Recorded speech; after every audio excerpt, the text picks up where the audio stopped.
So, Matt, we find ourselves just on the edge, on the cusp of the cricket season, whenever it's going to start. It's fair to say it's been a busy off-season that probably started a lot earlier than normal, so starting November time last year. Yeah, I've had a really, really busy one. Look, we've had lots of training sessions this winter, which have been very exciting. Like you say, way back to November, where we managed to get some batting things going for some of the guys. The bowlers have been working hard as well with Gravity Gym. And it's been an exciting time to be an Upton member, to be honest, because we've had all these things going on and then obviously filtered into winter nets. But like you say, November wasn't just about the training side of things either. We were looking outside of that, which I know we'll touch on in a minute. But it's been a really, really good build-up, and like you said there, I think all the guys are just really keen to get on the pitch now. Obviously, we've had the season pushed back by a week, but you know that is what it is, and it's actually probably going to be a benefit to us, making sure we get 22 games of cricket in. So it seems like a common sense decision in that regard. But yeah, it's been a very exciting winter, Jez. Really pleased how it's gone. And on that, how does the season pushing back affect preparation? Because you get to a point where you're ready to go, then you stop, and you're ready to go again. How does that change things? Yeah, I mean, it's difficult because the lads are so eager to get going, and you know, we've had quite a few discussions where that pushback has made us feel a little bit down in a way, because we're ready to go, but also we're trying to keep that really positive energy we've had all the way through, because you know, we've got to come and take this league by storm this year. We've got a brilliant side there. So look, we were supposed to be playing cricket today as we stand here at Irby, not where we were anticipating being. We were supposed to be home to Northup today, but obviously we lost that game to the weather. And then we've got Colwyn Bay currently scheduled for the 13th, but we'll see how that goes over the next couple of days as to whether the Welsh push their league back, and we might push that to the 20th, but we're still very confident we'll get at least one pre-season game in, which is exciting. Good chance for the likes of Chris coming over to get himself ready to go.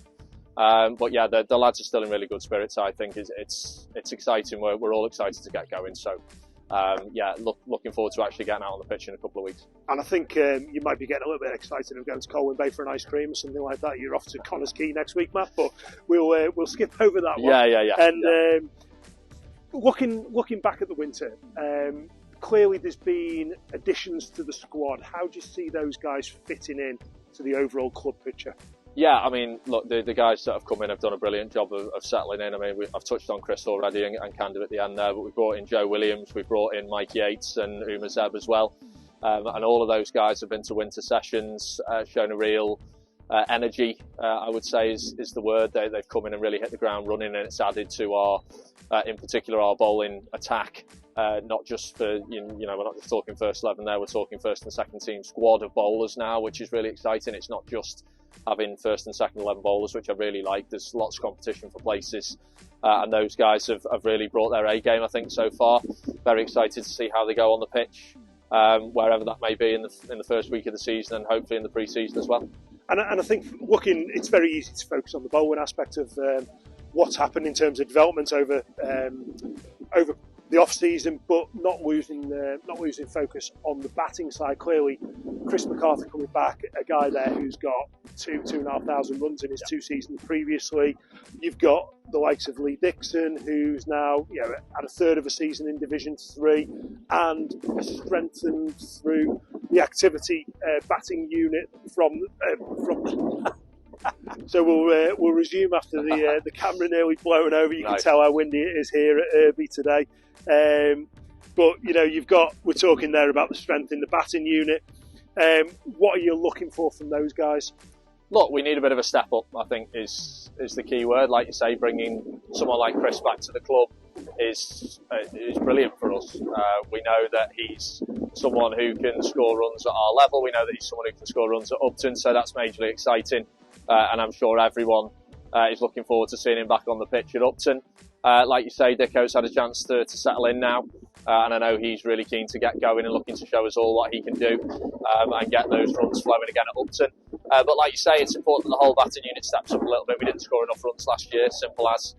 Dan Seaton scored a lot, but we've got to replace those. And yes, we brought Chris in, but we need other people to be performing as well. So the whole batting unit's got to go together, but that's why we did that work in the winter, as we've touched on before.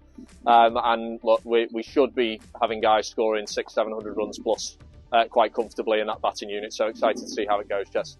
And I suppose an unfair question, but I'll ask it anyway. Go for it. where do you see us come the end of the season? But I think a lot of people are looking at us as promotion favourites probably, and I think we've got to fulfil that. We should be in the top 2 in this league comfortably, in my opinion, based on the side that we've got. I'm sure there'll be lots of captains that will say that, but we've got to be confident going in, and we need to be pushing back up the divisions. The side we've got right now, we've had a lot of chat amongst the players, and we think it's the best side we've had since 2018, which was when we were 3 points off going into the Premier League. So we've got to be really pushing forward and making sure that we're getting out of this division this year. So look, it's got to be promotion, Jess. Brilliant, Matt, and I think that applies all down the sides. We've talked about strength, not just the first team level. There's the knock-on effect of how that strengthens the club, and the aspirations all the way through the club must be pretty high here. Yeah, look, you've got a heck of a second team this year. Like we said, adding to that squad of first and second team players means that we've now got a second 11 that should be pushing to get out of that division.